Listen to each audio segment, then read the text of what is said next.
Beberapa part ada yang udah lebih improve dari Son of Shy 1, tapi ada part juga yang menurut gue downgrade daripada Son of Shy 1.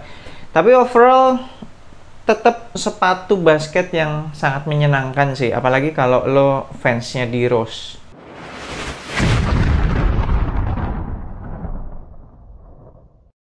Yo, what's good abas di seluruh Indonesia, balik lagi sama gue Fatty Brainwash di Anak Basket Channel. Di video kali ini gue akan ngebahas performance review sepatu basket Adidas D Rose Son of Shy 3. Kita mulai dari traction. Untuk di lapangan indoor yang bersih sama sekali nggak ada masalah, solid banget. Gue bisa berhenti ketika gue pengen berhenti. Semua manuver juga tercover dengan baik, linear, lateral maupun spin move. Gue nggak pernah slip sama sekali.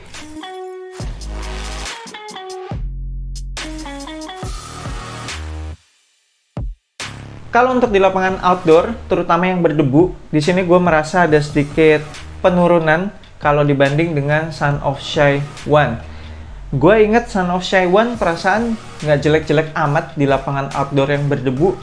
Tapi kalau yang Son of Shy 3 ini berasa slip banget. Gue ada pakai sepatu ini tuh di lapangan semi indoor gitu, tapi yang berdebu banget karena kan masih terbuka gitu ya samping-sampingnya. Pas waktu LA Streetball, nanti bakalan ada video make diapnya setelah ini. Itu di situ gue slip terus, agak capek sih kakinya, jadi kayak gocekannya jadi nggak bisa tajem gitu. Karena setiap kali mau crossover, mau gocek gitu ada slip gitu, ada kepleset dikit. Jadinya ya kurang maksimal lah. Terus satu lagi gue pakai di lapangan outdoor yang biasa tempat gue main, tempat komunitas gue main. Itu sebenarnya lapangan outdoornya juga permukaannya kan agak-agak kasar gitu ya. Hampir semua sepatu basket oke di situ, tapi ketika gue pakai sepatu ini juga gue berasa ada slip-slipnya. Jadi kalau abas kalian pakai sepatu ini di lapangan outdoor, khususnya yang berdebu, itu mesti rajin-rajin wipe off banget lah supaya kinerja tractionnya bisa tetap oke. Kalau dari segi durability-nya, so far so good. Gue udah pakai sepatu ini beberapa kali di lapangan indoor dan di lapangan outdoor. Kalau gue dorong-dorong, traction patternnya masih pada keras-keras banget, masih pada dalam-dalam. Belum ada yang terkikis, nggak ada yang sampai botak. Bisa dilihat semuanya masih dalam kondisi yang prima. Menurut gue ini termasuk awet kalau abas kalian mau pakai untuk tempur terus-terusan di lapangan outdoor. Kemudian bahan rubber outsole-nya juga termasuk yang squeaky banget. Heel to toe transition-nya termasuk smooth, baik bagian heel maupun bagian forefoot-nya dibuat cukup rounded. Dan meskipun tengah-tengahnya berasa agak flat, tapi ketolong sama flex groove yang ada di bagian forefoot ini, ada 3 flex groove gitu.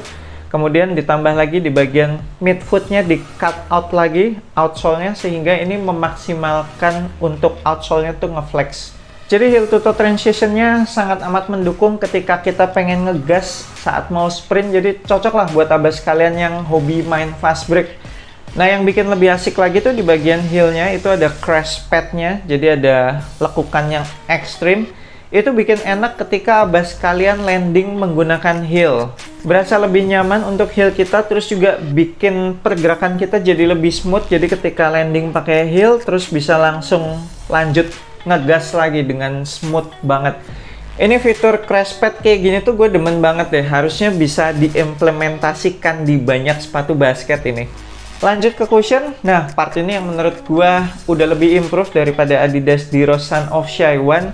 Di sini cushioning bounce-nya berasa lebih enak, berasa lebih soft, tapi tetap tidak menghilangkan bouncy-nya. Waktu break-in-nya juga jadi berasa lebih limited, paling kayak gue pakai 1-2 game, terus game ketiga tuh udah lebih enak gitulah cushioning bounce-nya. Termasuk jenis cushioning yang responsif banget, jadi berasa kayak ada bounce back-nya gitu untuk pergerakan lincah gitu, sangat amat mendukung. Kemudian masih berasa court feel-nya juga, jadi dipakai untuk gocek-gocek tuh cocok banget. Kemudian secara impact protection juga menurut gue termasuk oke. Gue sih sama sekali nggak berasa ada masalah selama pakai sepatu ini. Lutut gue, tumit gue nggak ada yang nyut-nyutan gitu. Tapi kalau buat abas kalian yang mungkin pernah punya cedera lutut yang butuh impact protection lebih, mungkin kurang cocok sih ya sama cushioning ini. Karena emang cushioning bounce ini lebih feels-nya ke bouncy terus super responsif, bukan ke impact protection yang meredam dari hantaman gitu sih. Lanjut ke material, jujur aja di sini gue nggak tahu apakah ini lebih improve apa enggak kalau dibanding Son of Shaiwan. Beberapa abas kalian mungkin lebih suka sama tipe material yang kayak gini, yang full fabric gitu kan, karena lebih enteng, lebih breathable juga, lebih lentur lah, lebih zero break in time. Tapi jujur kalau gue lebih demen yang kayak di Son of Shaiwan yang ada perpaduan dengan material sintetik leathernya. Menurut gue itu lebih kokoh aja gitu sebagai sepatu basket, lebih enak dilihat juga. Tapi well, ini materialnya not bad, berasa enak di kaki. Termasuk zero break in time nggak ya? Nggak juga sih ya. Di awal pemakaian karena ada si pola garis-garis yang dari bahan rubber ini agak bikin kaku sih. Jadi butuh sedikit waktu break in, tapi nggak lama lah ya, paling cuma 1 hari pemakaian gitu, 4-5 game. Kemudian hari berikutnya udah lentur sih, udah mengikuti pergerakan kaki. Terus kalau soal breathable, ini ya bisa dibilang termasuk breathable, tapi nggak yang super breathable.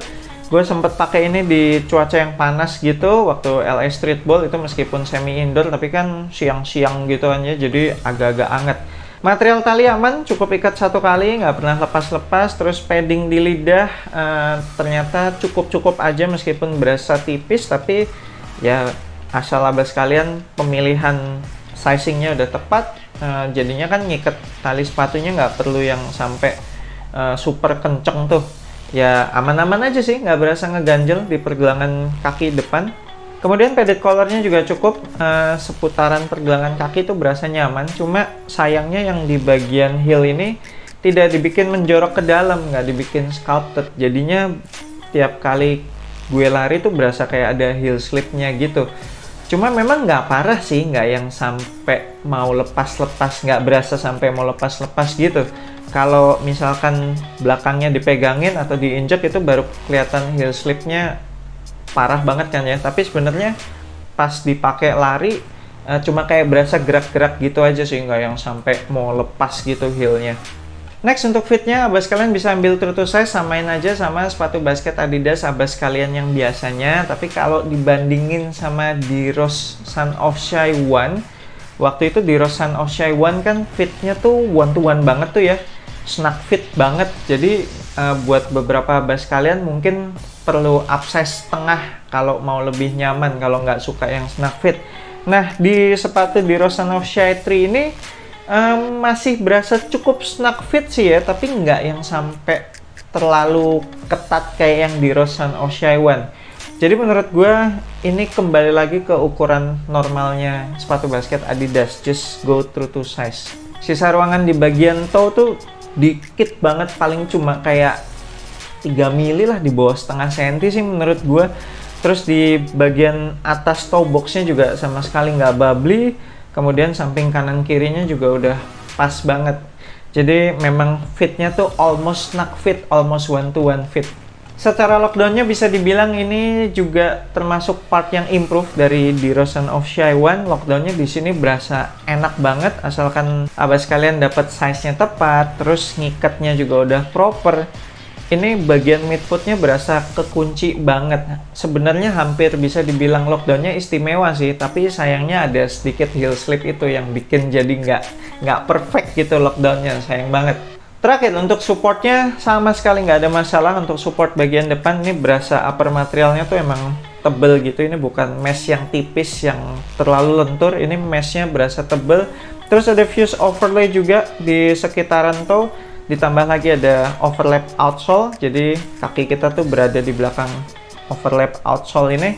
Untuk support bagian samping atau lateral, lagi-lagi material uppernya emang udah support banget. Ditambah lagi ada material TPU nih yang di atasnya si midsole, ini juga ngebantu ngejaga kaki kita ketika melakukan pengereman. Ditambah lagi juga ini ada semacam outrigger gitu, jadi ada yang menonjol base-nya.